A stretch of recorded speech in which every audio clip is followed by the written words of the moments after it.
what we're going to do is one of these Acacia sensors, which we've already sent to you.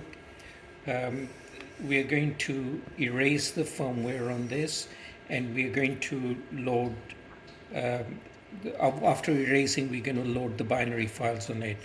And we will try and show you where the USB port connects, disconnects, and so forth. We're using a Windows 10 machine, and on this we've got the Asperif version 3.99 is the tool that we are using, which is the same one I think that you will be using. So the white cable here is going to go into the USB-C port in here. So before I do that, I'm going to run the tool itself. So we're going to run the tool. It opens up. We're going to, on the drop down menu, select ESP32S3. We are going to go into factory mode and click OK. So this is what it opens up. So we have already got our bootloader, partition, and firmware files, binary files loaded up. The destination for the bootloader is 0x0. The one for the partition is x8000, and the one for the firmware itself is x10000. And the speed is 80 megahertz. The SPI mode is DIO, and of course we've locked the settings themselves.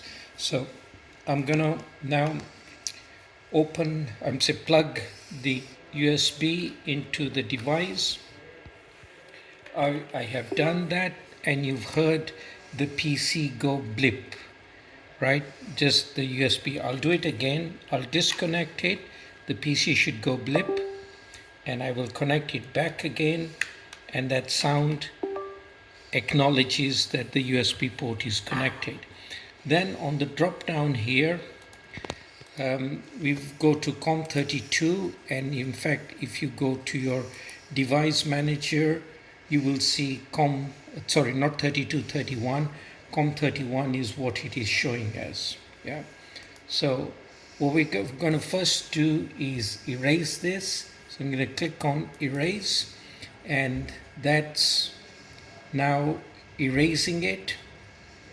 It's finished, and in the background on the CLI interface you can see it's saying upload fresh, and so it's basically finished doing the erase of it.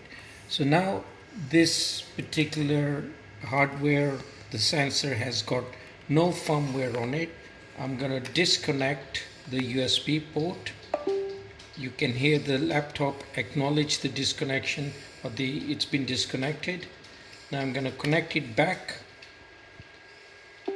The laptop acknowledges it, but it keeps beeping at us. Listen to that.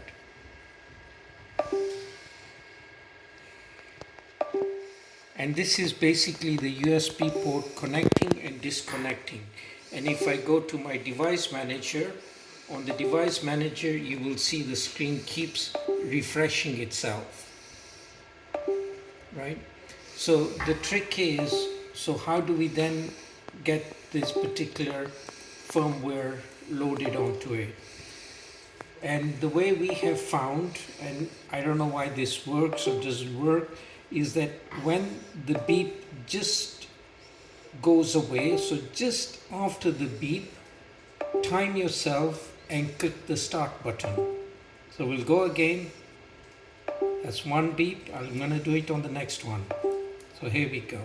I've done it on the next one. It started to download, and it is now writing the firmware to the actual device. So verifying, finish. So it has written to the device here as well. So uploading, if you look at the CLI interface, it's uploading the software and so forth. So here is 0x00, next one is 0x8000, and then 10,000, and then kind of case OK, and this says that it has been done. What we're now going to do is get the phone which is running the APK